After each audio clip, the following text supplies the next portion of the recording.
آپ دیکھ رہے ہیں نا لوگوں کو اللہ کا نام لینے پر اعتراض ہے۔ اگر کوئی آپ نماز پڑھ لے نا کہیں سارجنک استھان پر، عوامی جگہ پر اگر آپ نماز پڑھ لیں فوراً مقدمہ۔ اگر کسی نے اسٹیشن پہ کہیں کونے میں نماز پڑھ لی مقدمہ، اگر کسی نے کسی بلڈنگ میں نماز پڑھ لی مقدمہ، کسی نے کسی پارک میں نماز پڑھ لی اس پر بھی مقدمہ۔ کیا وقت آ گیا؟ اللہ کی عبادت بھی جرم ہو گئی۔ ہمارے آئین میں کہیں نہیں لکھا ہوا، ہمارے قانون میں کہیں نہیں لکھا ہوا، لیکن اللہ سے بیر، جس کو لوگ کہتے ہیں نا خدائی بیر، اللہ سے بیر۔ بھئی اگر میں روڈ پہ کھڑے ہو کے نماز پڑھوں اور ٹریفک کو پریشانی ہو، پبلک کو پریشانی ہو، کسی انسان کو پریشانی ہو، کسی کا کوئی حرج ہوتا ہو تو قانون کر سکتا ہے نا کام، میں کونے میں کھڑا ہوا ہوں۔ لیکن خدائی بہر ہے کہ بھئی آپ اللہ کا نام بھی نہیں لے سکتے، حالانکہ اللہ کا دیا ہوا کھا رہے ہیں، جو قانون بنا رہے ہیں وہ بھی اللہ ہی کا دیا ہوا کھاتے ہیں۔ اللہ نے ہی ان کو جو دیا ہے، اگر اللہ نہ دے کچھ بھی نہ ہو، اگر اللہ تعالیٰ برسات نہ برسائے، پانی نہ ہو، سب مر جائیں گے۔ اگر بارش نہ ہو کسان بیچارے مایوس ہو جائیں گے۔ کھاتے ہوئے سب اللہ کا دیا ہوا ہے، لیکن نماز پڑھنے پہ اعتراض۔ حالانکہ میں تو یہی مطالبہ کرتا ہوں کہ اگر کہیں کونے میں، کھلے میں، کہیں الگ جگہ پر، بیچ روڈ پہ نہیں، الگ جگہ پر اگر کہیں نماز پڑھنے کی وجہ سے کسی پر مقدمہ ہو گیا ہے، وہ واپس ہونا چاہیے۔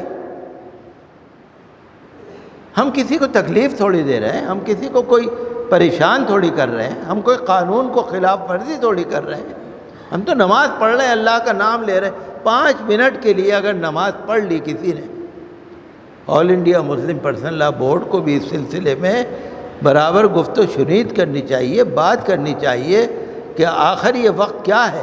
آپ جاتے ہوں گے کبھی کبھی ایئرپورٹ پر جاتے ہوں گے، ہوائی اڈوں پر بڑے بڑے، ہمارے ہندوستان میں بھی ایک الگ کمرہ بنا ہوتا ہے عبادت کے لیے۔ راشٹرپتی بھون ہم جاتے تھے روزہ افطار میں یا کسی پارٹی میں، وہاں لکھا ہوتا تھا کہ نماز کے لیے انتظام ہے۔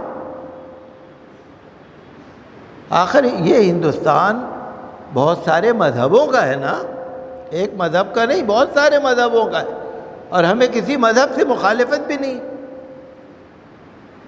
لیکن اللہ کا نام لینا بھی جرم ہو گیا اس سے بڑھ کر۔ حالانکہ اللہ کے دین کو کوئی خطرہ نہیں۔ لوگ سمجھتے ہوں گے اللہ کے دین کو پھیلنے نہ دو، اللہ کا دین تو پھیلے گا،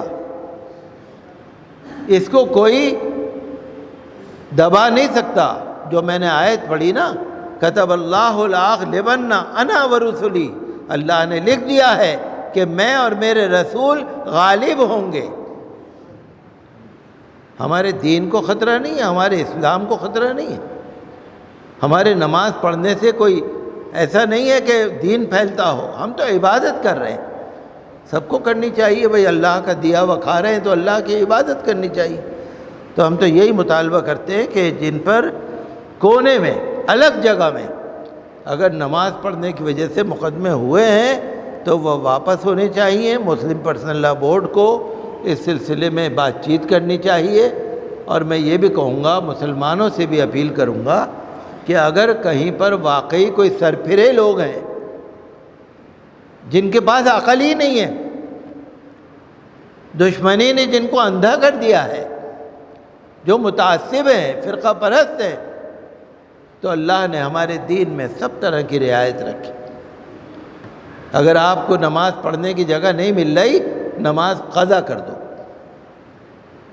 ہمارے پیارے نبی صلی اللہ علیہ وسلم غزوہ خندق کے موقع پر سن 5 ہجری کے اندر ایک وقت ایسا آیا کہ حضور صلی اللہ علیہ وسلم نے ظہر، عصر، مغرب 3 نمازوں کو قضا فرمایا، اور عشاء کے وقت میں تینوں نمازیں پڑھی۔ ہمارے مذہب میں سب طرح کی رعایت ہے، آپ قانون کو اپنے ہاتھ میں نہ لیں۔ آپ قانون والوں سے جھگڑے نہیں، اللہ سے دعا کریں. ہمارے مذہب میں رعایت ہے، لیکن میں یہی اپیل کروں گا کہ اگر کوئی کونے میں الگ جگہ پر اگر کوئی نماز پڑھتا ہے تو اس سے اعتراض نہیں ہونا چاہیے. 75 سال ہو گئے ہمارے بھارت کو آزاد ہوئے، جب سے اب تک جب نہیں تھا، تو اب پابندی اس طرح کی کیوں ہو رہی؟ ویڈیو کے نیچے سبسکرائب کے بٹن پہ کلک کریں، بیل کے آئیکن پہ کلک کیجئے تاکہ ہر نئی ویڈیو کی نوٹیفیکیشن آپ کو